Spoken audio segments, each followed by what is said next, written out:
Assalamualaikum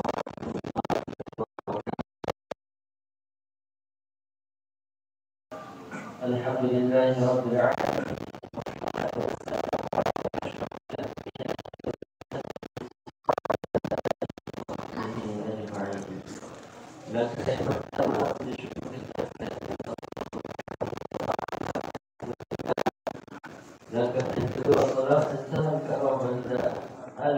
Rasulullah sallallahu alaihi wasallam berfirman, Allahumma salli wa sallim ala sayyidina Muhammad wa ala ali sayyidina Muhammad. Bapak Ibu orang kami seluruh yang kami hormati,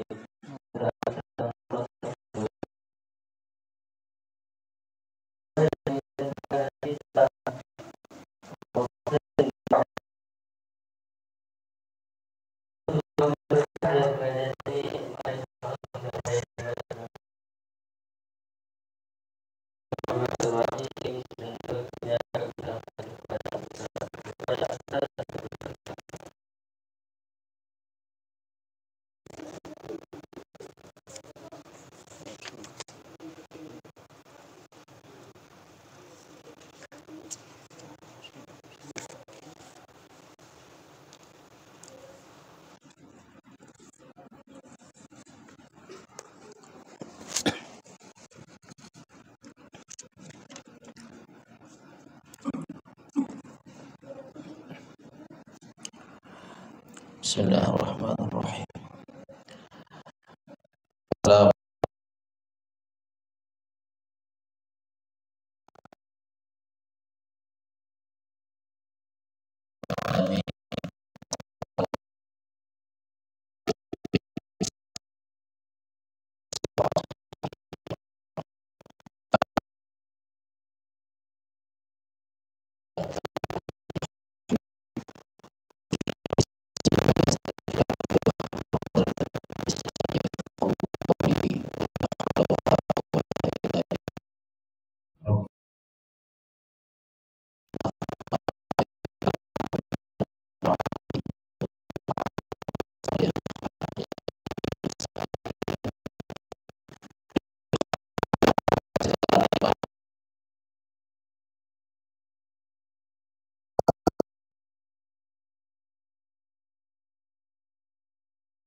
Surat Al-Baqarah ayat 81 dan 82. Allah Subhanahu wa taala berfirman, A'udzu billahi minasyaitonir rajim. Bismillahirrahmanirrahim.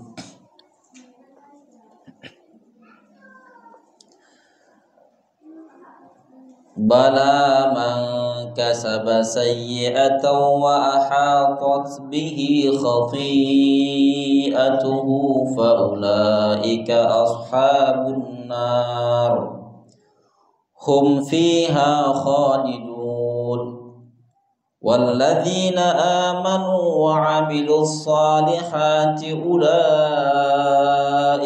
ashabul jannah hum fiha khalidun. Shadaqallahul azim. Kira-kira terjemahannya, bukanlah demikian siapa yang berbuat keburukan dan dosanya telah menenggelamkannya, mereka itulah penghuni neraka, mereka kekal di dalamnya. Adapun orang-orang yang beriman dan beramal soleh, mereka itulah penghuni surga, mereka kekal di dalamnya. Bapak Ibu yang dirahmati dan dimuliakan oleh Allah Subhanahu wa taala. kata bala pada ayat ini, ayat 81 ini menanggapi ayat sebelumnya, ayat ke-80. Ketika Allah Subhanahu wa taala menceritakan tentang Bani Israel yang menyatakan bahwa lan tamassanan naru illa ayyaman ma'dudah. Kami tak disentuh neraka kecuali beberapa hari saja. Sudah kita jelaskan pada pertemuan yang lalu, mereka beranggapan bahwa mereka hanya masuk neraka 7 hari. Dalam riwayat yang lain dinyatakan mereka masuk neraka pada durasi 40 hari sesuai dengan durasi mereka menyembah anak sapi, menyembah patung anak sapi. Lalu Allah Subhanahu wa taala menyatakan, memerintahkan baginda Muhammad sallallahu alaihi wasallam untuk menyatakan attakhadtum 'indallahi 'ahdan fala yukhlifallahu 'ahda am taquluna 'alallahi ma la ta'lamun. Apakah kamu mengambil perjanjian dari Allah terkait dengan ini, atau ini hanya engkau saja yang mengatakannya pada sesuatu yang tidak kamu ketahui? Maka kata Allah, bala, tidaklah demikian seperti yang kalian yakini itu. Tidaklah seperti itu kondisinya, bahwa orang yang kafir kepada Allah pasti masuk neraka, kekal di dalamnya, tidak sebentar. Jadi anggapan mereka yang mengatakan kami masuk neraka cuman sebentar, itu tidaklah benar. Maka pada ayat ke-81 ini Allah sebutkan man kasaba sayyi'atan wa ahatat bihi khati'atu faulaika ashabun nar. Siapa yang melakukan satu keburukan lalu dia ditenggelamkan pada keburukan tersebut, maka merekalah penghuni neraka dan mereka kekal di dalamnya selama-lamanya. Nah, kata sayyi'ah pada dasarnya, kata sayyi'ah ini memiliki makna keburukan besar atau kecil. Satu dosa, satu keburukan yang berkonsekuensi pada dosa, apakah itu kecil atau besar? Ini pada dasarnya makna kata sayyi'ah. Sehingga Allah Subhanahu wa taala akan membalasnya.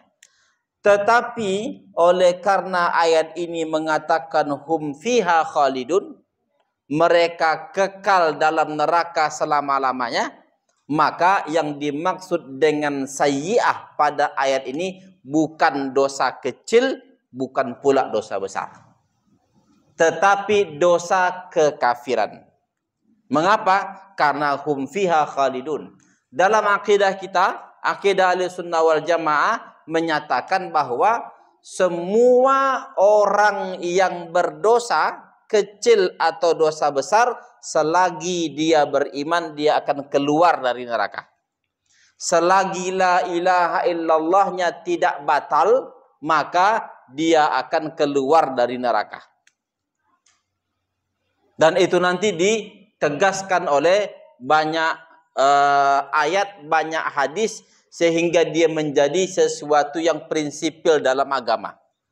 Dalam keyakinan dia menjadi satu prinsip, satu kaidah yang tidak bisa diganggu-gugat, bahwa kalau orang selagi beriman, apakah dia berada pada dosa kecil atau dosa besar, selagi imannya masih ada, dia akan dikeluarkan dari neraka. Artinya tidak ada orang yang kekal di dalam neraka itu kecuali orang yang kafir.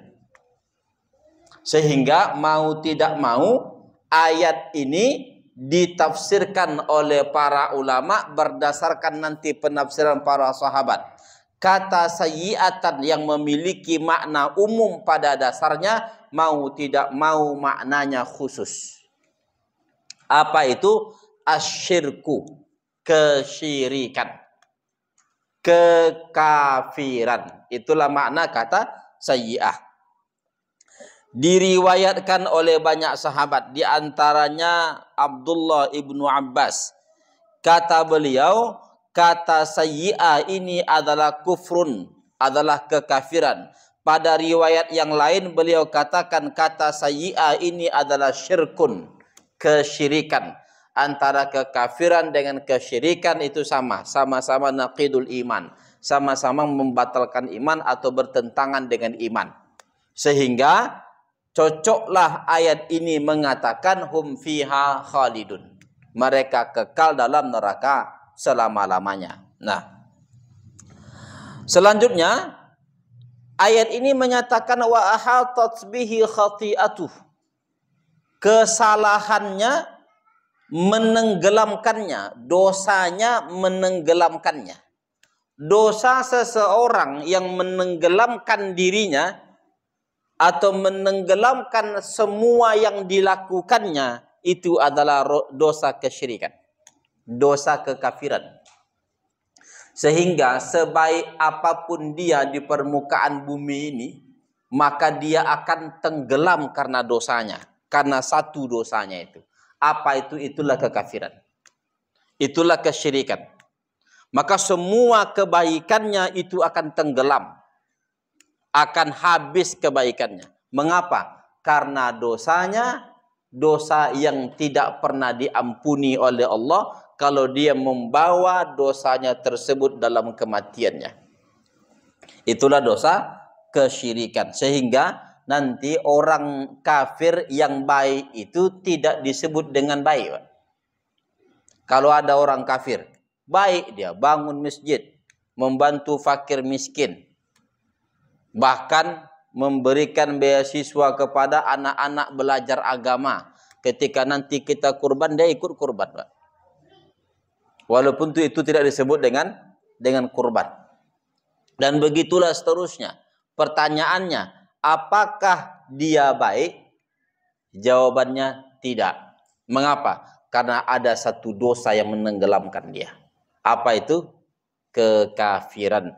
Cukuplah kekafiran itu untuk menyatakan seseorang tidak baik. Maka kalau ada orang mengatakan lebih baik orang kafir yang adil daripada orang Islam yang zolim, kata dia, ungkapan ini keliru. Mengapa? Karena standar awal kebaikan itu adalah imannya. Ada iman, ada semua kebaikan. Tak ada iman, tak ada semua kebaikan. Sebaik apapun dia. Cuman nanti mungkin ada yang bertanya, orang kafir yang melakukan kebaikan itu Ustadz dibalas atau tidak? Maka nanti ada penjelasan, ada beberapa penjelasan dari ulama yang penjelasannya itu sama-sama juga. Tidak begitu jauh. Ada yang mengatakan bahwa kebaikan orang kafir itu dibalas. Apakah di dunia dan di akhirat. Ada mengatakan dia tidak dibalas di akhirat. Nah, ini sesungguhnya terkait dengan penjelasan. Kalau ungkapan seperti itu boleh jadi orang salah paham. Nah, orang kafir yang baik itu kalau dia dikatakan dibalas di dunia dan di akhirat, bisa dibenarkan, bisa dibenarkan. Cuman balasan di akhiratnya di dalam neraka. Jadi di dunia dia dibalas dengan kebaikan. Pasti orang baik itu akan dibalas baik, walaupun dia kafir. Pasti dibalas baik di dunia. Di akhirat dibalas juga, ya, dibalas juga. Tapi balasannya di neraka. Yang pada hakikatnya balasan di neraka itu bukan balasan. Cuman kalau dibandingkan dengan yang lain, dia agak lebih mendingan lah gitu.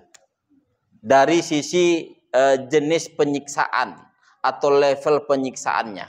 Orang kafir yang baik di dunia itu balasannya di neraka, tapi levelnya agak atas sedikit. Level agak atas itu level yang agak ringan. Walaupun neraka itu tak ada ringan-ringannya.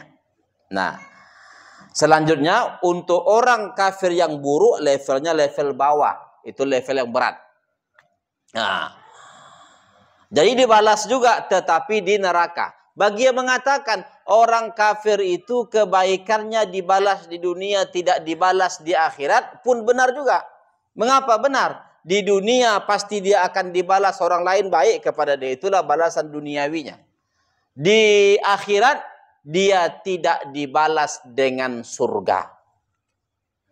Tapi neraka sama juga. Jadi penjelasannya sama, cuma redaksi di awal yang berbeda. Nah, begitu orang kafir tuh. Jadi sebaik apapun dia, kebaikannya itu akan tidak dianggap baik, tidak dibalas di surga.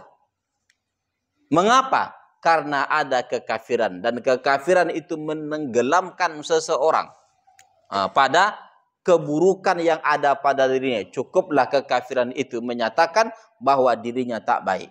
Jadi kalau ada ungkapan lebih bagus orang kafir yang baik daripada orang Islam yang zolim, itu ungkapan yang keliru. Bagaimana pula kau katakan lebih bagus orang kafir daripada orang beriman, tapi dia baik? Tak ada kebaikan kalau ada kekafiran. Tidak ada kebaikan kalau ada kekafiran. Nah, seperti itu. Nanti pada ayat setelahnya akan kita jelaskan bahwa syarat dari amal soleh, amal baik itu kalau ada iman. Tak ada iman, amal soleh tidak akan pernah dihitung soleh. Nah,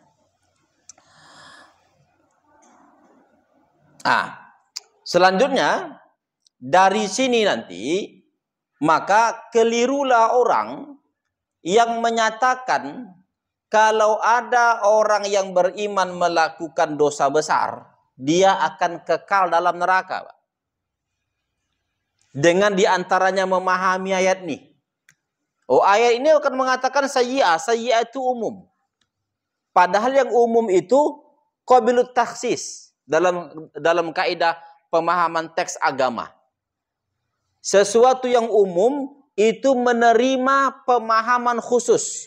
Kalau seandainya dia tidak bisa diumumkan. Dan memang tidak bisa diumumkan.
Kalau isim maf'ul itu dia dikekalkan.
pada nafas yang masuk dan nafas yang keluar, atau pada setiap tarikan nafasnya mereka merintih.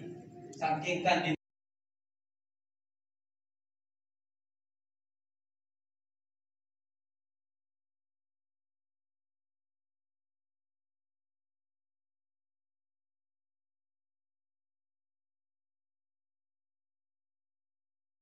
illa masya Rabbuk, kecuali ketika Tuhanmu menginginkan yang lain. Begitu juga pada ayat yang ke-108 juga dijelaskan di situ bahwa orang-orang yang baik, yang bergembira, ya. Itu kan? Ya.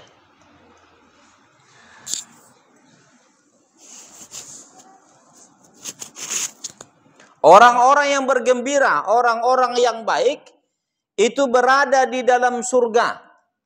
Khalidina fiha, mereka kekal di dalam surga. Madamatis samawati wal ard, selama ada langit dan bumi. Illa masya rabbuk, kecuali Tuhanmu berkehendak lain. Nah, mereka memahami ayat ini, oh kalau kayak gitu, neraka dan surga itu tak kekal. Mengapa tak kekal? Karena langit dan bumi tak kekal. Kan tadi disebutkan madamatis samawati wal ard, selama langit dan bumi ada. Langit dan bumi tidak kekal. Belum lagi ada ungkapan illa masya rabbuk, kecuali Tuhanmu berkehendak lain. Maka dia menyimpulkan berdasarkan ayat ini, surga dan neraka itu tak kekal. Diabaikannya ayat-ayat yang lain, termasuk surat yang kita bahas nih, Al-Baqarah ayat 81 dan 82. Yang jelas-jelas menyatakan surga dan neraka itu kekal. Penghuninya kekal. Nah, jadi bagi dia tidak kekal. Inilah orang, kalau dia membaca ayat Al-Quran, dibacanya terjemahannya disimpulkan keliru. Kalau kira-kira ada sesuatu yang kita tidak pahami dari ayat, masuklah pada penafsiran para ulama. Ulama kita sudah menafsirkan Al-Quran itu secara keseluruhan. Dari A sampai Z. Kalau ada nanti makna yang baru, lihat pada kaidah tafsir. Bertentangan atau tidak. Kalau bertentangan pada kaidah tafsir, jangan digunakan pemahaman baru itu. Termasuklah pemahaman dia ini. Termasuk pada pemahaman baru. Tidak ada orang memahami bahwa surga dan neraka itu tidak kekal. Tidak ada itu. Lalu dia memahami demikian. Lalu mengambil ayat surat Hud tadi, ayat 106, 107, 108. Karena langit dan bumi itu tidak kekal. Dia salah memahami langit dan bumi. Kalau kau pahami langit dan bumi itu langit yang ada sekarang dan bumi yang ada sekarang, maka itu tidak kekal. Tetapi ini kan berbicara surga, berbicara neraka. Pertanyaannya, di surga nanti langit yang ada dan bumi yang ada, itu langit yang ini atau bumi yang ini atau bumi yang lain? Ini yang luput dari pemahaman dia. Dia lupa, atau bukan lupa, dia tidak mengetahui ternyata ada ayat yang lain, surat Ibrahim, surat yang ke-14, ayat yang ke-48. Allah Subhanahu wa taala mengatakan yauma tubaddalul ardu ghairal ardi was samawati, kata Allah. Pada hari yang yakni hari kiamat, Allah tukar bumi ini dengan bumi yang lain. Allah tukar langit ini dengan langit yang lain. Karena bumi ini sudah dihancurkan oleh Allah. Lalu ditukar dengan bumi yang lain. Langit yang ada sekarang ini sudah dihancurkan, sudah digulung oleh Allah Subhanahu wa taala. Lalu digelarlah langit yang lain. Allah menjelaskan itu dalam surat Ibrahim. Lalu ketika kita berada di neraka, bukan kita ya. Ketika mereka berada di neraka, kita berada di dalam surga. Nah, maka bumi yang mana? Bumi yang baru. Langit yang mana? Langit yang baru. Bahkan nanti banyak riwayat mengatakan langitnya langsung ke arasy Allah Subhanahu wa taala. Bagi yang berada di dalam surga. Langsung di bawah arasy Allah. Itulah langitnya. Jadi kalau seperti itu, langit dan bumi yang berada di akhirat nanti, itu adalah langit dan bumi yang kekal. Sebagaimana kekalnya surga dan neraka. Jadi pemahaman dia keliru terkait dengan ayat ini. Makanya Al-Imam Asy-Syafi'i dan ulama-ulama yang lain ketika ingin menyimpulkan sesuatu dari satu perkara, maka mereka merujuk ke dalam Al-Quran 30 juz. Itu yang tidak didapati oleh ulama sekarang. Dulu Imam Syafi'i itu, kalau dia mau menyelesaikan satu perkara, maka sebelum menyimpulkan perkara tadi seperti apa kesimpulannya, dia rujuk Al-Quran dari surah Al-Fatihah sampai surah An-Nas. Dan memang di hati beliau sudah terbentang Al-Quran. Dan dia tidak mengambil satu ayat mencampakkan ayat yang lain. Dia akan lihat ayat ini penjelasnya berada di sini, penjelasan berada di sana, dan begitulah seterusnya sampai akhirnya disimpulkan. Nah, tidak diambil ayat ini dicampakkan ayat yang lain. Kalau diambil ayat ini dicampakkan ayat yang lain, salah paham dia dengan ayat tersebut. Nah, lalu orang yang menyatakan tadi surga dan neraka tidak kekal, selain berhujjah, berdalil pada madamati samawati wal ardh, selagi langit dan bumi masih ada. Kalau tak ada berarti tak ada lagi surga dan neraka itu. Dia nyangka bahwa langit dan bumi ini yang ada sekarang, bukan. Lalu mereka juga berhujjah dengan illa ma syaa rabbuk. Di sini ada ungkapan illa ma syaa rabbuk, kecuali Tuhan berkehendak lain. Nah, ungkapan seperti ini sesungguhnya ungkapan yang menafikan berakhirnya. Lalu ada pengecualian. Pengecualian itu pada dasarnya tak dikehendaki oleh Allah. Kalau bahasa kita begini. Kalau aku mau, sepolan sudah mati aku buat. Tapi belum mati. Artinya apa? Artinya dia tidak mau. Nah, begitu juga ketika Allah mengatakan, kecuali ketika Allah kehendaki. Tapi Allah tak hendak. Allah tak mau. Tidak semua pengecualian itu harus berlangsung. Maka ketika Allah mengecualikan boleh jadi Allah tidak mau adanya pengecualian itu.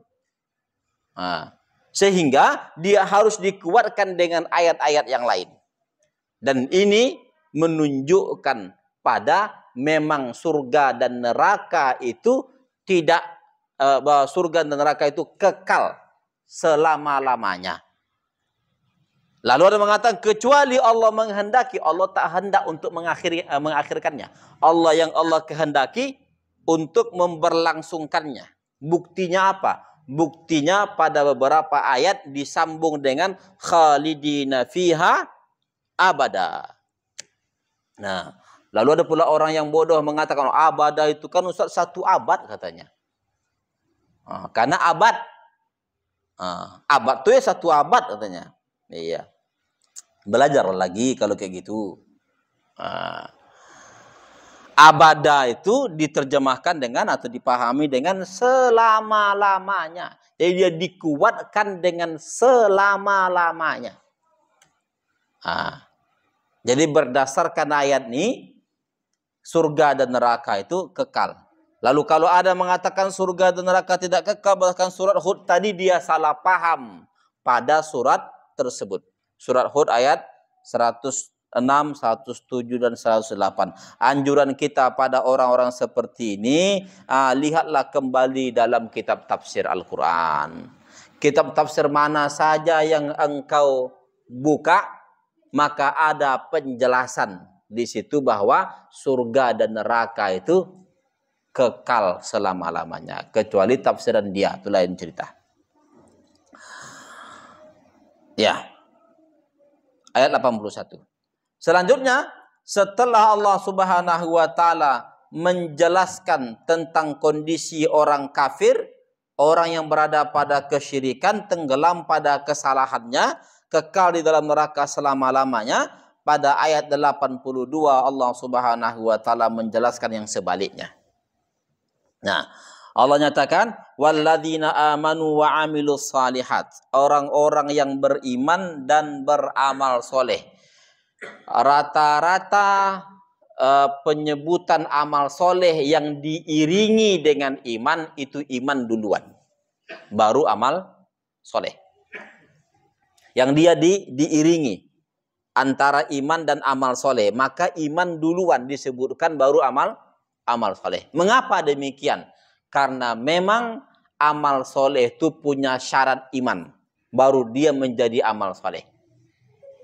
Kalau dia tidak ada iman, maka amal seseorang sebaik apapun tidak akan dihitung sebagai amal soleh. Nah, dan ini dua hal yang saling melazimi.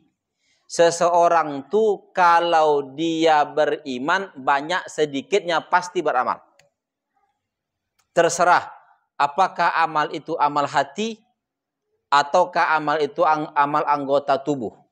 Dan bahkan iman itu sendiri adalah amal, Pak. Iman itu sendiri adalah amal yang masuk dalam kategori amal hati. Jadi hati kita tuh beramal.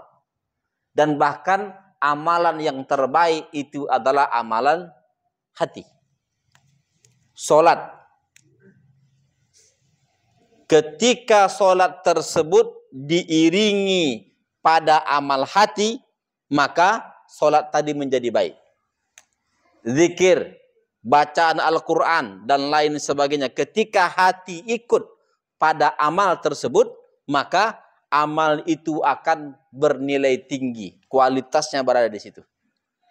Nah, dan iman itu masuk dalam kategori amal hati.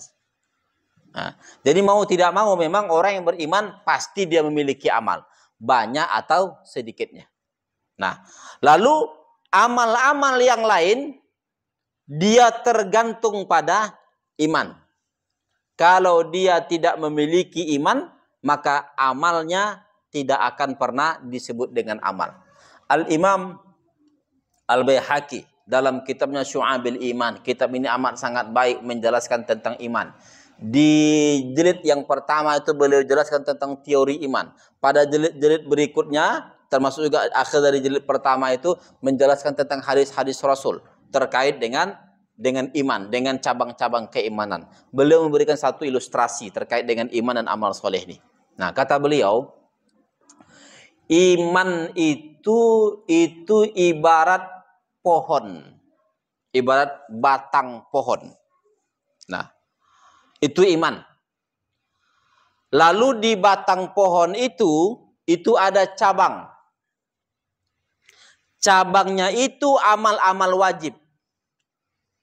Di cabang ada ranting.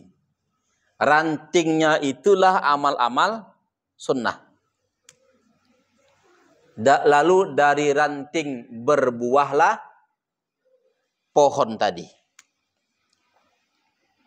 Sehingga cabang tidak akan pernah muncul kalau tidak ada batangnya.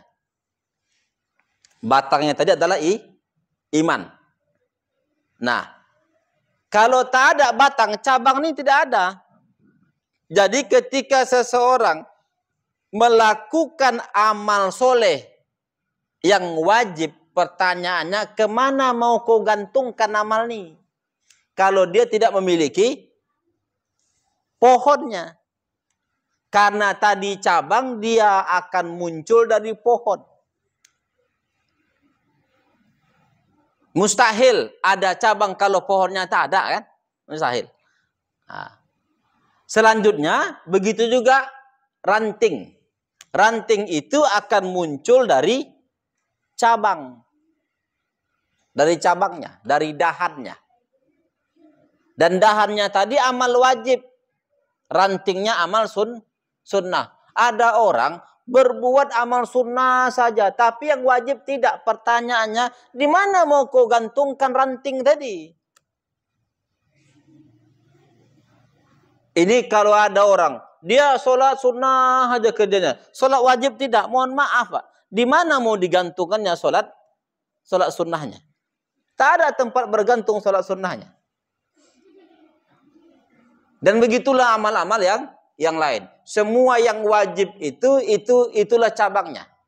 Lalu semua yang sunnah itu adalah ranting yang muncul dari cabang tadi.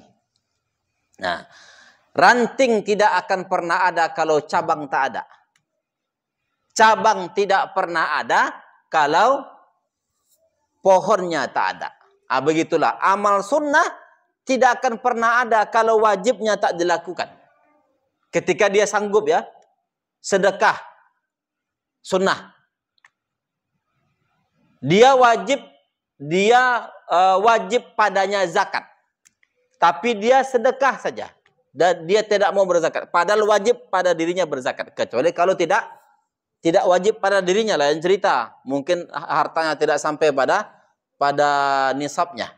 Nah, jadi kalau dia wajib melakukan zakat, tak dilakukannya, dia cuma bersedekah saja. Mohon maaf, di mana mau kau gantungkan sedekahmu itu?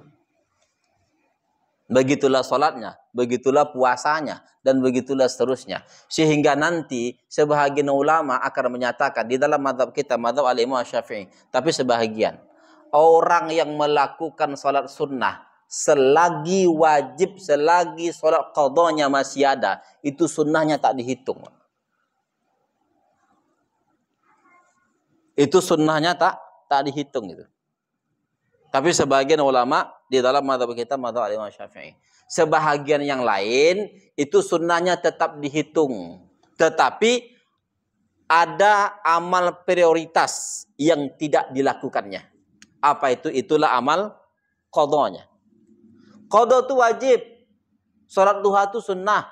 Mengapa kau dahulukan duha daripada salat qadamu? Dan sudah mungkin pernah kita jelaskan berulang-ulang, 4 mazhab menyatakan qada itu wajib dilakukan apakah salat yang dulu ditinggalkannya secara sengaja atau tidak sengaja. Maka wajib dikejar kembali. Nah, hitung-hitunglah. Nah, 60 tahun usiaku sekarang Ustaz, baru 10 tahun terakhir ini aku salat. Berapa puluh tahun tuh sih harus mengqadha. Nah. Lalu macam mana? Para ulama kita terkait dengan ini meringankan. Macam mana ringannya? Habis salat wajib lakukan qadha. Habis salat wajib lakukan qadha. Sebelum salat wajib lakukan qadha. Sampailah berapa lama kau tinggalkan tadi? 30 tahun ku tinggalkan. 30 tahun lah kalau kayak gitu. Tak cukup usia, bonus. Ternyata usia 60 tahun baru dia melakukannya. Tadi 30 tahun ditinggalkannya, 40 tahun ditinggalkannya.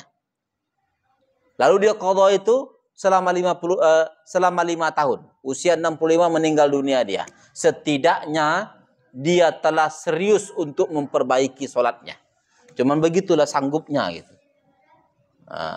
Berbeda dengan orang yang melupakan sholatnya begitu saja. Tak dilakukannya, adalah Allah kan maha pengampun katanya. Iya, Allah maha pengampun, tapi kau taubat betul-betul. Aku udah taubat Ustaz. Betulnya taubat itu ketika dia mengejar kekurangannya. Itulah betulnya taubat. Jadi qadha itu sebagai bentuk betulnya taubat. Kau tinggalkan sholat kau dulu kan? Iya. Sudah bertobat kau sekarang, udah bertobat aku Ustaz. Betul taubat kau, betul taubat aku. Macam mana caranya taubat? Aku mohon ampun kepada Allah Subhanahu wa taala. Lalu perbuatanmu yang lalu itu tidak kau perbaiki. Belum ku perbaiki, berarti taubatmu belum benar. Jadi qadha yang dilakukan itu sebagai bentuk taubat kita serius. Serius. Aku mengejar, aku memohon ampun dari solat yang pernah kutinggalkan. Yang tidak wajib qadha itu Bapak Ibu yang dirahmati Allah Subhanahu wa taala kalau dosanya dosa kafir. Dulunya kafir dia. Masuk Islam tak perlu di qadha. Kalau murtad wajib di qadha. Dia dulu muslim. Habis itu dia murtad 5 tahun. Kafir nih kan? Kafir. Masuk Islam lagi setelah itu. Maka 5 tahun tadi wajib qadha, Pak. Menurut mayoritas ulama. Cuman satu mazhab yang mengatakan tidak. Mazhab Imam Abu Hanifah. Dan pendapat itu pendapat lemah. Begitulah terkait dengan amal-amal itu. Jadi lihat prioritasnya. Yang pertama itu ada nggak pohonnya? Ada, iman. Selanjutnya ada nggak cabangnya? Itulah amal-amal wajib. Selanjutnya rantingnya. Kalau ranting itu dia sunnah, berada pada sunnah. Kalau kita lakukan yang sunnah, pastikan dulu cabangnya ada. Makanya dalam salah satu hadis yang diriwayatkan oleh Imam Ahmad Ibnu Hanbal, semua solat sunnah yang kita lakukan itu dalam rangka menyempurnakan amal wajibnya, solat wajibnya. Kalau istilah tuan guru kami dulu, Ustaz Hafiz Yazid mengatakan bahwa itu untuk menempel solat wajib. Semua solat sunnah yang kita lakukan untuk menempel solat wajib. Tapi harus diingat, kalau solat wajibnya tak ada, apa yang mau ditempel? Ada nggak kira-kira? Ada seseorang datang ke tambal ban. Wak, tambalkan dulu ban keretaku. Tapi dia tak bawa kereta. Wak tuh bingung. Kemana mau ku tambalkan?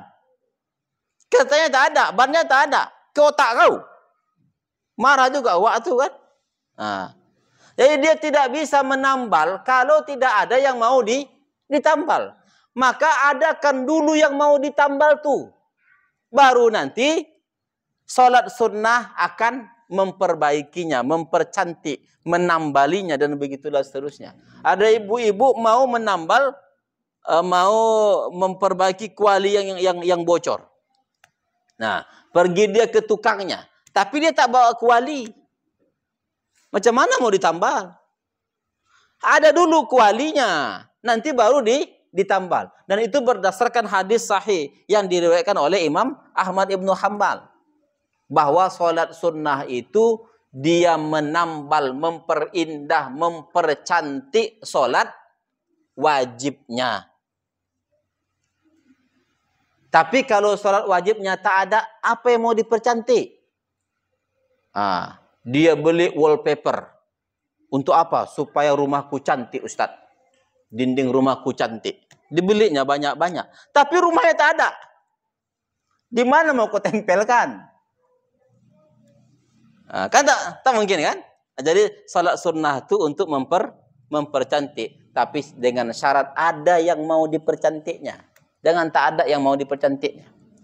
Itulah urgensinya mengejar yang wajib itu, Pak. Yang wajib yang telah kita luput darinya. Jadi ada pohonnya, ada cabangnya, dahannya, ada rantingnya. Dahan itu akan berada, dia menyantol di pohonnya, ranting menyantol di dahan. Itulah yang disebutkan pada ayat ini. Iman itulah pohonnya. Amal soleh itulah dahannya kalau dia wajib, itulah rantingnya kalau dia yang sunnah. Semakin banyak ini semakin rimbun. Semakin banyak dahan, semakin banyak ranting, semakin banyak buah, Pak. Semakin banyak daun. Kalau daun semakin banyak, akar pohon tadi semakin baik. Mengapa? Karena terjadi pembakaran kan? Dalam teori biologi kan? Itu pembakaran berada di daunnya. Dan itu akan menyuplai ke bawah menyuplai ke atas. Itu menunjukkan pohon itu sehat. Jadi kalau ada orang mengaku beriman, tapi amalnya bermasalah, itu imannya sedang tak sehat itu. Mengapa? Karena dia ingin mengeroposi pohon tadi. Tak ada pembakaran kalau tak ada daun, dan begitulah seterusnya. Maka pohon tidak akan berbuah. Kan itu teori ilmu biologi dalam pepohonan. Itu digunakan oleh Al-Imam Al-Baihaqi, Pak. Dalam kategori walladzina amanu wa amilus solihat. Selanjutnya ulaika ashabul jannah. Merekalah menjadi ashabil jannah. Kata ashab sama seperti di atas tadi. Ashab itu adalah orang yang tidak pernah berpisah dari dia berada di situ. Ada perbedaan orang masuk surga dengan orang masuk neraka. Kalau orang masuk surga, tidak akan pernah keluar dari surga selama-lamanya. Sedangkan orang berada di neraka, boleh jadi keluar kalau imannya masih ada. Boleh jadi tidak keluar kalau dia tidak punya iman. Nah, jadi ulaika ashabul jannah, merekalah penghuni surga, hum fiha khalidun, dan mereka kekal di dalam surga selama-lamanya. Pembahasannya sama seperti pembahasan yang tadi 81 tadi, bahwa kekekalan di dalam surga itu mereka dikekalkan, bukan zatnya yang kekal, tetapi zatnya itu dikekalkan oleh Allah Subhanahu wa taala. Nah, itu yang bisa saya jelaskan terkait dengan dua ayat surah Al-Baqarah ini. Insyaallah pertemuan akan datang akan kita lanjutkan pada ayat-ayat berikutnya. Masih juga terkait dengan Bani Israel. Jika ada yang mau bertanya atau dipertanyakan, dipersilahkan. Ya. Jadi saya perhatikan Ustaz, 80 sama 81 tadi dengan suatu tadi Ustaz, tadi Ustaz menyampaikan bahwa surga yang kekal di dalam surat ini penjelasannya tidak kekal gitu Ustaz. Ini jelas ya.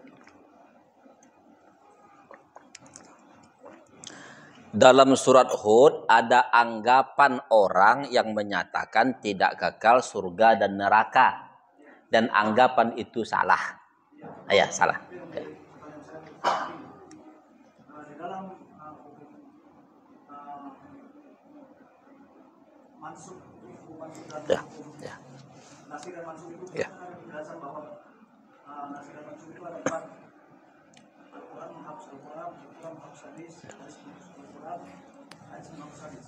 Jadi penjelasan yang saya perhatikan di sini surat Al-Baqarah kan menjelaskan turunnya di Madinah. Jadi turunnya di Mekah, surat ini. Jadi kalau mungkin Ustaz mau bedah Al-Quran ini kan mungkin kita nggak mampu Ustaz, karena bukan kita. Jadi yang saya tanyakan, bisa nggak kita sebagai orang awam untuk mengambil satu kesimpulan apabila kita dalam satu memperhatikan ini, kita melihat dari hukum turunnya di mana dan hukum nasab dan maksud dari itu. Ya. Ada jalan yang cukup panjang yang dilakukan oleh para ulama kita sebelum sampai pada nasikh dan mansukh.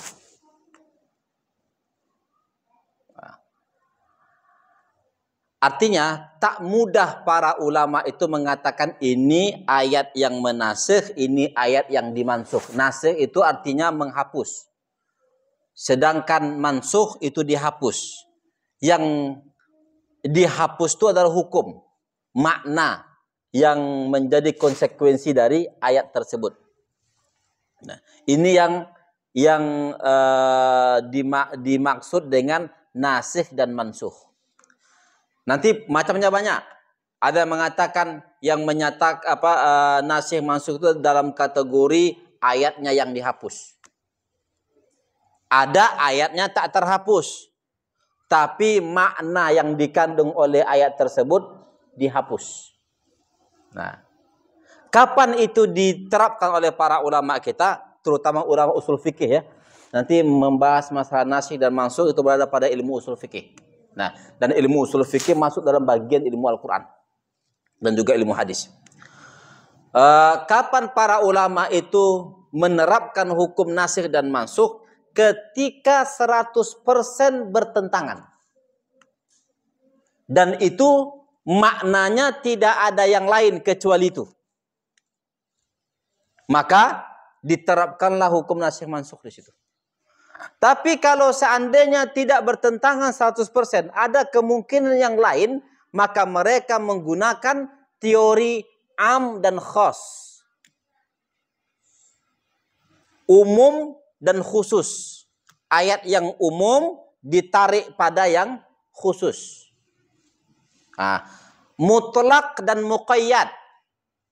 Ayat yang mutlak ya juga agak mirip dengan yang umum, dan muqayyad. Muqayyad itu memiliki pemahaman yang diikat pada sesuatu yang lebih khusus. Tapi istilahnya dibedakan oleh para ulama. Jadi sebelum masuk pada teori nasikh dan mansukh, mereka masuk dulu pada am dan khas. Masuk dulu pada mutlak dan muqayyad. Jadi tidak serta-merta. Termasuklah ayat ini yang tidak diterapkan nasikh dan mansukh. Jadi teori nasikh tak dimasukkan di situ. Mengapa? Karena ayat ini masih bisa disatukan. Nah, konsekuensi dari nasikh dan mansukh itu, Bapak Ibu rahmati Allah, itu mau tak mau menghilangkan sebahagian ayat atau menghilangkan makna, sebahagian makna ayat. Dan menghilangkan itu konsekuensinya besar.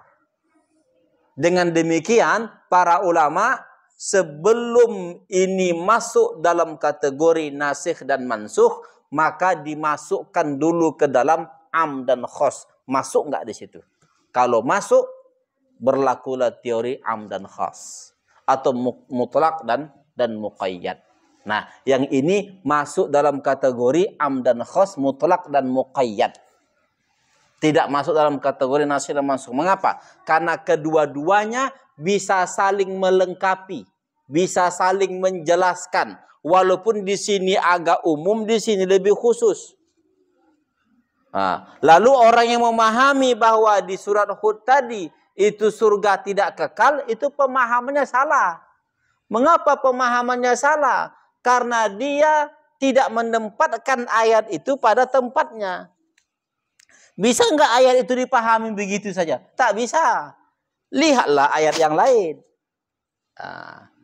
Dan bahkan ayat tersebut bisa dipahami bahkan ketika dia tidak menggunakan ayat yang lain.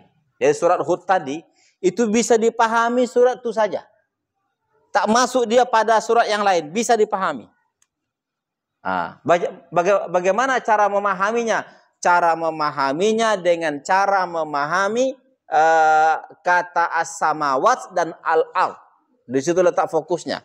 As-samawat dan al-ard itu bukan langit dan bumi yang ada di dunia. Kalau langit dan bumi yang ada di dunia, tak cocok maknanya. Mengapa tak cocok? Oh, itu kan berbicara surga, berbicara neraka. Langit dunia ini ada nggak nanti ketika sudah digelar akhirat? Mana ada? Dengan demikian, batallah pemahaman orang yang menyatakan itu adalah langit dan bumi yang di dunia ini.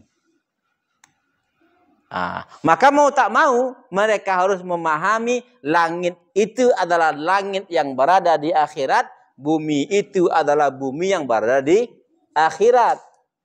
Dan langit dan bumi yang berada di akhirat adalah langit dan bumi yang kekal. Bisa yang berada di akhirat itu disebut dengan langit dan bumi? Ya. Nanti para ulama kita akan menjelaskan. Bumi itu maknanya adalah apa yang diinjak. Itulah bumi. Di surga ada nggak yang kita injak? Ada. Itulah bumi. Di neraka ada nggak yang diinjak oleh orang tuh? Ada. Itulah buminya. Lalu yang berada di langit itu yang berada di atas yang menaungi kita itu disebut dengan langit. Di surga ada nggak yang menaungi kita? Ada. Itu langit. Di neraka ada nggak yang menaungi mereka? Ada. Itulah langit bagi mereka. Makanya ini disebut dengan langit-langit. Kalau istilah kita kan langit-langit rumah. Disebut dengan langit. Jadi pemahaman yang menyatakan surga dan neraka tidak kekal berdasarkan ayat tersebut, itu pemahaman yang amat sangat picik, yang tidak mengetahui makna hakiki dari as-samawat dan al-ard. Jadi tak tahu mereka apa makna langit yang sesungguhnya dan bumi yang sesungguhnya. Apa maknanya? Apakah bumi planet bumi ini? Tidak. Makna bumi itu bukan planet bumi, Pak. Nah, kalau seandainya orang berada di Mars, pertanyaannya di mana buminya? Ya di Mars itu. Planet Mars itulah buminya. Mengapa? Karena itu mereka injak. Nah, jadi bumi itu bukan planet bumi. Nah, kalau adalah kehidupan di planet yang lain, bukan planet bumi namanya, maka mana bumi orang tuh? Yang diinjaknya itulah buminya. Planetnya itulah buminya. Itulah makna al-ard itu.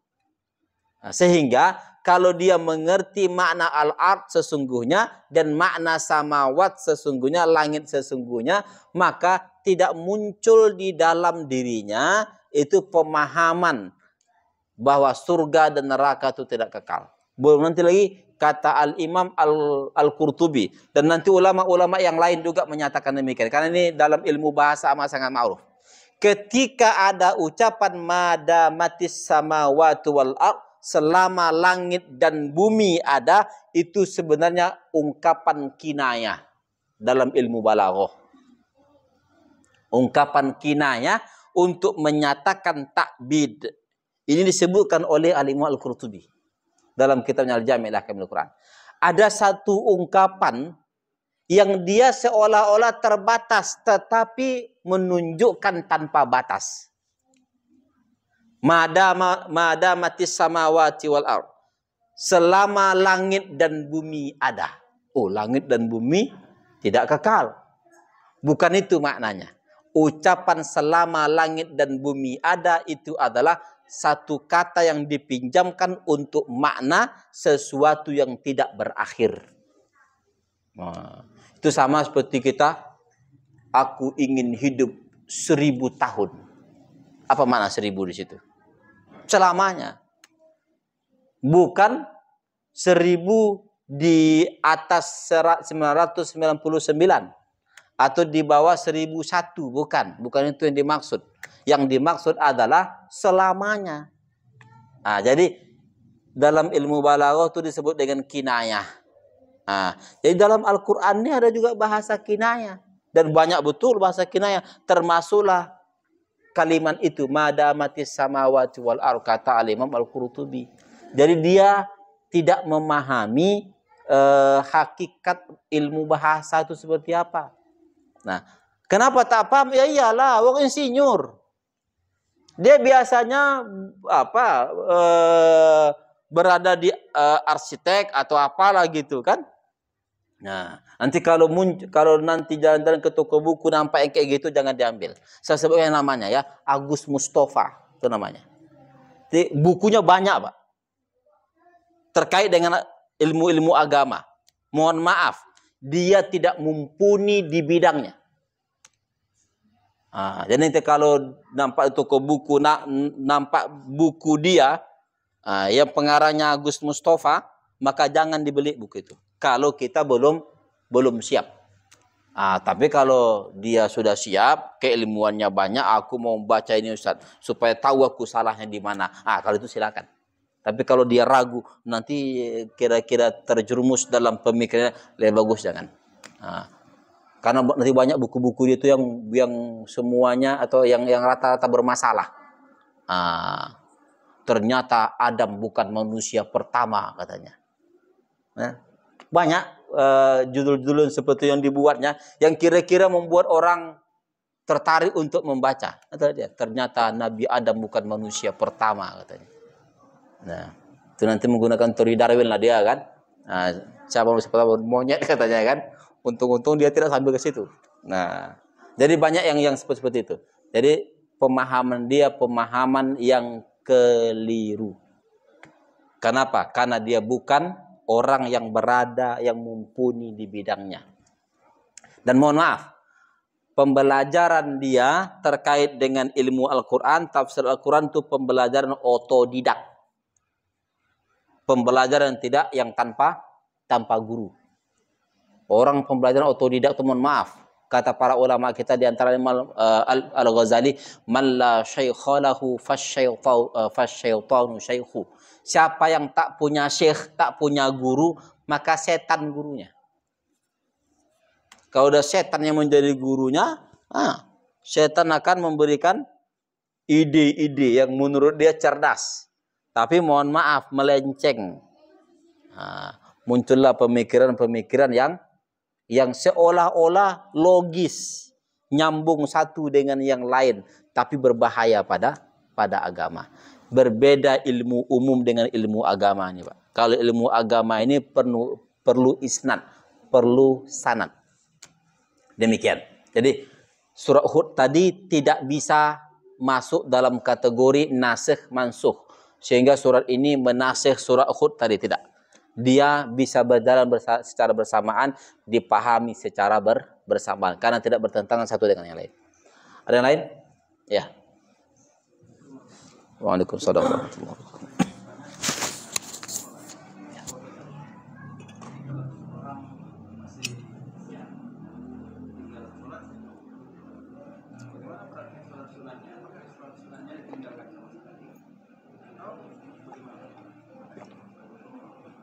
Waalaikumsalam warahmatullahi wabarakatuh.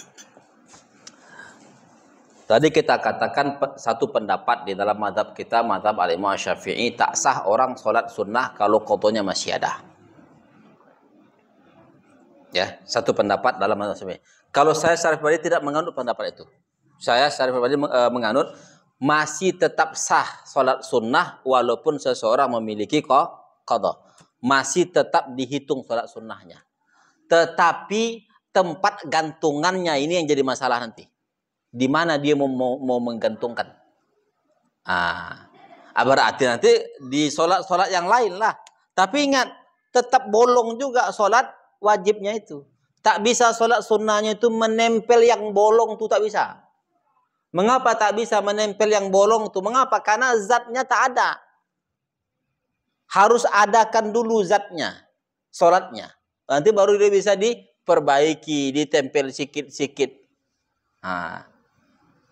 Jadi pendapat kita, sholat sunnah itu masih tetap sah, walaupun dia masih memiliki qada wajib. Masih tetap sah. Tapi memang lebih baik lakukan sholat qadanya daripada sholat sunnah. Lalu macam mana qabliyah ba'diyah? Qabliyah ba'diyah kita itu jadikan sholat wajib.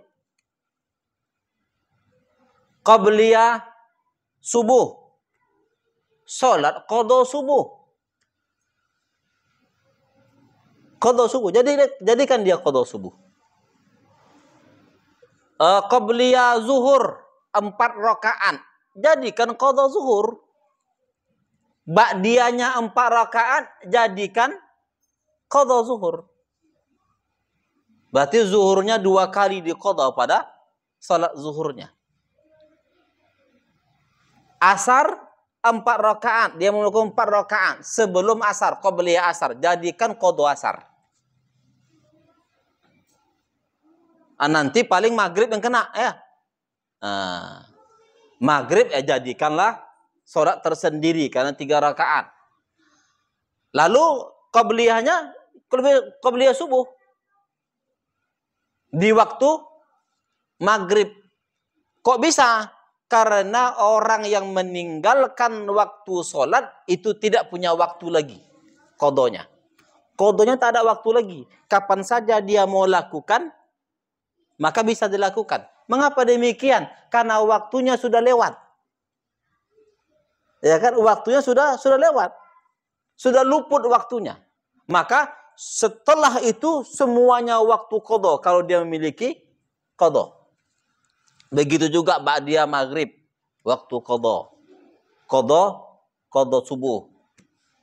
Qabliyah isya, qada subuh kalau dia mau 2 rakaat. Ba'diyahnya qada subuh. Nanti dihitunglah. Dihitung.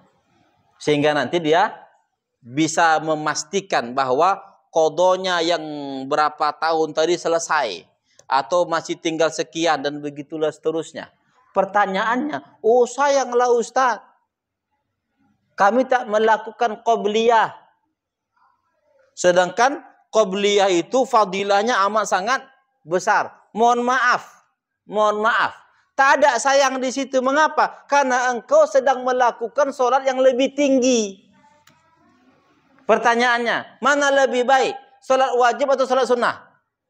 Salat wajib. Qabliyah sunnah. Qadha wajib. Mana lebih baik? Ya salat qadha. Jadi nggak ada sayang di situ. Justru kita mendapatkan sesuatu yang lebih besar. Dan yang lebih besar tuh bisa menggendong yang di bawahnya, Pak. Jadi kalau kita qabliyah ba'diyahnya itu qadha, maka kalau qabliyah ba'diyah kita robah menjadi salat qadha, maka sunnah qabliyah ba'diyahnya ikut di situ masuk. Mengapa? Karena yang besar bisa menggendong yang kecil. Yang tak bisa tuh yang kecil menggendong yang besar. Tidak bisa. Mengapa? Yang sunnah tak bisa menggendong yang wajib. Tapi kalau yang wajib bisa menggendong yang sunnah. Kemarin ada orang bertanya terkait dengan puasa qadha atau puasa 6 Syawal. Kalau bisa dipisah silakan. Tapi ini kalau dipisah agak susah ini. Macam mana? Maka puasa qadha. Puasa qadha. Kenapa? Karena puasa qadha bisa menggendong yang sunnah Syawal tadi. Puasa qadha di bulan Syawal. Jadi masuklah dia puasa Syawalnya. Tetapi niatnya qadha. Masuk juga, tergendong juga yang Syawal. Cuma sebagian ulama di dalam mazhab kita menyatakan dia tidak mendapatkan fadilah puasa Syawalnya. Walaupun tetap juga dihitung mendapatkan pahala puasa sunnah. Itu sama seperti kalau ada orang puasa wajib di hari Isnin. Puasa wajib qadha di hari Kamis. Puasa wajib qadha di tanggal 13, 14, 15. Dia dapat puasa qadhanya, puasa wajibnya, dia dapat juga puasa sunnahnya. Padahal perbuatannya satu, tetapi perbuatan yang satu tadi menggendong yang lain, membawa yang lain. Maka begitu juga sholat tadi. Jadi kalau kita ini nanti tak bisa nih kalau aku di situ habis wajib, habis qadha, habis itu yang sunnah agak repot sedikit. Lalu apa yang harus lakukan? Qabliyah ba'diyahmu yang itu saja yang dijadikan qadha. Yang itu saja dijadikan qadha. Dulu ada seorang ibu-ibu yang bertanya terkait dengan qadha ini. Dihitunglah. Ternyata qadhanya itu dia meninggalkan sholat dihitung hitung kasar saja 5 tahun lah Ustaz kira-kira. 5 tahun. Maka dibayarlah itu yang 5 tahun tuh. Kalau tadi 1 hari dia melakukan qadha zuhur mungkin 2 kali, qadha asar 1 kali, dikurangilah. Sampai nanti pada akhirnya dia selesai itu semua. Dan setelah itu ternyata enak melakukan sholat, Pak. Orang yang melakukan sholat qadha nih, setelah nanti selesai, karena dia sudah terbiasa tadi sholat, dia enak melakukan sholat tuh. Yang pada akhirnya nanti, asal ada waktu senggang dia sholat. Ada waktu luang dia sholat. Nah, bahkan nanti ada beberapa masjid kata dia, yang habis azan, itu ke qomat lama. Dia sholat aja kerjanya. Qadhanya sudah selesai. Tapi enak kali rasanya sholat. Tak mau dia duduk. Nikmat kali kurasa sholat tuh Ustaz. Saya pula yang ngiri jadinya. Iya. Mengapa? Karena tadi dia berkonsultasi dengan saya. Dia mendapatkan kenikmatan sholat. Saya belum dapat. Kan enak dia kan? Kalau kayak gitu level ibu itu level di atas saya bilang. Kalau emang nikmat sholat tuh. Ada beberapa orang seperti ini. Ada yang 5 tahun, ada yang 8 tahun. Ada yang bahkan puluhan tahun. Nah, tapi ingat, dia betul-betul serius. Dan itulah tanda dari keseriusan taubat. Itulah tanda dari keseriusan taubat itu. Jadi jangan-jangan taubat kita selama ini ecek-ecek. Mengapa? Karena kesalahan yang kita lakukan tidak pernah kita kejar lagi. Ada orang dulu sering tak puasa. Sekarang rajin puasa, Pak. Tapi puasa Senin Kamis. Bagus. Tapi dulu kau kan sering meninggalkan puasa. Qadha lah itu. Itu saja yang diqadha. Sudah selesai nanti, silakan mau melanjutkan Senin Kamis. Menjadi enak pada akhirnya. Yang dulu awalnya mungkin terpaksa. Karena kewajiban. Senin Kamis. 1 tahun ada 100 sekian ya. 100 sekian kali. Untuk puasa qadhanya. Pada akhirnya selesai itu semua. Setelah selesai, tak mau dia meninggalkan puasa Senin Kamisnya. Walaupun qadhanya sudah selesai. Mengapa? Karena sudah terasa enaknya puasa itu. Jadi awalnya memang terpaksa, tapi ujungnya nanti tak bisa ditinggalkan, tak bisa berpisah dari situ. Inilah butuhnya kita meletakkan yang prioritas itu di atas. Meletakkan prioritas itu di atas. Yang qadha itu letakkan di atas. Jangan sibuk dengan yang sunnah, yang wajib terbelengkalai. Begitulah kira-kira ya, saya kira. Ada yang lain? Nah, ada.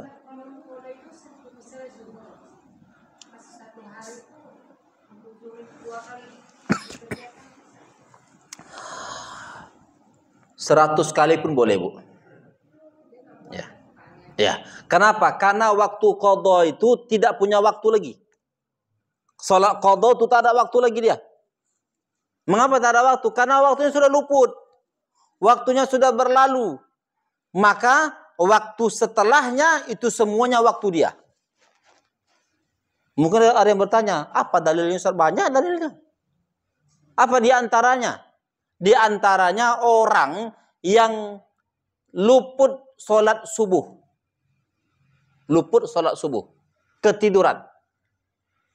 Kapan dia sholat subuh? Mengqadhanya. Langsung kan? Jam 8 dia bangun. Maka jam 8 itulah dia sholat subuh qadha. Pertanyaannya, jam 8 itu waktu subuh atau tidak? Bukan. Boleh dia qadha di situ di luar waktunya. Memang qadha itu di luar waktu. Memang qadha itu di luar waktu. Kapan waktunya? Waktunya sudah selesai. Kalau yang tadi kita sholat qadha zuhur itu 2 kali, tapi kan di waktu zuhur itu bukan di waktu zuhur yang kita qadha itu. Tapi zuhur yang adaan. Sholat zuhur pada hari itu. Lah yang qadhanya itu kan yang udah lama kita tinggalkan. Waktunya sudah selesai. Jadi sholat qadha itu adalah sholat yang dilakukan di luar waktunya. Kapan saja tidak punya waktu. Bahkan sholat qadha itu diperbolehkan untuk dilakukan pada waktu makruh untuk melakukan sholat mutlak. Kapan waktu makruh melakukan sholat mutlak? Ketika matahari terbit, ketika matahari tenggelam, ketika matahari tepat di atas kepala. Ada mengatakan makruh, ada mengatakan haram melakukan sholat di situ. Ingat, yang haram itu bukan sholat punya sebab, tapi sholat yang tidak punya sebab dan tidak punya waktu. Apa itu sholat mutlak? Kalau sholat mutlak ya jangan lakukan di situ. Tapi kalau sholat punya sebab, lakukan. Apa contohnya? Masuk masjid. Di waktu itu kita masuk masjid. Ada nggak sholat di situ? Sholat tahiyatul masjid. Nah, boleh nggak sholat tahiyatul masjid di waktu yang tadi? Boleh. Mengapa? Karena sebabnya dilakukan. Sholat qadha punya sebab. Apa sebabnya? Sebabnya karena kita telah meluputkan waktunya. Itulah sebabnya. Maka semua waktu setelahnya adalah waktu qadha. Jadi qadha sholat itu dia tidak punya waktu lagi. Itulah artinya. Sholat qadha itu tak ada waktu lagi. Jadi kapan saja mau dilakukan, silahkan. Ada orang sholat duha. Sholat duhanya bagus, Pak. 12 rakaat. Tapi sholat qadhanya banyak. Yang 12 rakaat tadi jadikan sholat qadha. Terserahlah mau qadha isya atau qadha zuhur atau qadha asar. Di waktu apa? Waktu duha. Boleh. Kok boleh? Karena qadha itu memang di luar waktunya. Waktunya sudah habis. Maka waktu apa saja boleh. Nah, bahkan mohon maaf. Para ulama kita bahkan masih tetap melakukan qadha, Pak. Tapi bukan qadha wajib. Qadha sunnah. Salat sunnah yang dilakukan, salat sunnah yang mereka tinggalkan atau tertinggal pada mereka itu diqadha oleh mereka. Ini dijelaskan oleh Syekh Wahb Az-Zuhaili dalam kitabnya Al-Fiqhul Islami wa Adillatuh. Ketika menjelaskan salat qadha sunnah. Para ulama kita sepakat untuk mengatakan salat qadha sunnah itu boleh dilakukan. Maka ketika orang salat tarawih itu kan ada dengan niat qadha sunnah. Qadha salat awabin atau qadha salat yang lain. Jadi qadha dibuatnya. Mengapa? Karena dulu pernah ditinggalkannya di hari-hari sebelumnya. Maka salat tarawihnya itu salat qadha dibuatnya. Begitulah para ulama kita itu. Dalam mengejar ketertinggalan. Ketertinggalan mereka. Bahkan pada yang sunnah pun di qadhanya. Awak yang wajib aja belum tentu lunas. Apalagi yang sunnah, Ustaz. Tapi dalam kondisi ini lakukanlah pelan-pelan ya. Jangan memaksakan. Jangan pula nanti berat kali lah agama ini, Pak. Jangan sampai pada kondisi itu. Agama ini mudah. Kalau berat kali untuk melakukannya, yang ringan. Mana yang kau anggap ringan? Itu dan tadi. Habis sholat wajib, sholat qadha. Atau sebelum sholat wajib, sholat qadha. Satu-satu aja, Ustaz. Boleh. Satu-satu setiap hari. Berapa tahun kau tinggalkan? 5 tahun. 5 tahun yang akan datang kau lakukan. Rutin. Sampai 5 tahun selesai. Dan begitulah seterusnya. Saya kira sudah. Ada lagi? Astaghfirullahaladzim. La ilaha illallah wa atubu ilaih. Allahumma a'inna ala dzikrika wa syukrika wa husni ibadatika. Rabbana la tuzigh qulubana ba'da idh hadaitana wa hab lana min ladunka rahmah innaka antal wahhab. Rabbana atina fid dunya hasanah wa fil akhirati hasanah wa qina adzaban nar. Allahumma ij'al jam'ana hadza jam'an marhuma wa tafarraqana min ba'dihi تفرق معصوما واهدنا واهد بنا واجعلنا سببا لمن اهتدى يا هادي يا مجيب السائلين صلى الله على سيدنا محمد وعلى اله وصحبه وسلم والحمد لله رب العالمين.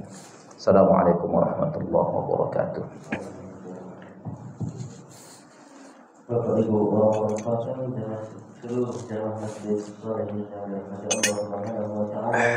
Yang tadinya ini sudah mulai dengan bacaan basmalah dan sekarang kita akhiri dengan bacaan Alhamdulillahirabbil alamin. Assalamualaikum warahmatullahi wabarakatuh. Waalaikumsalam warahmatullahi wabarakatuh.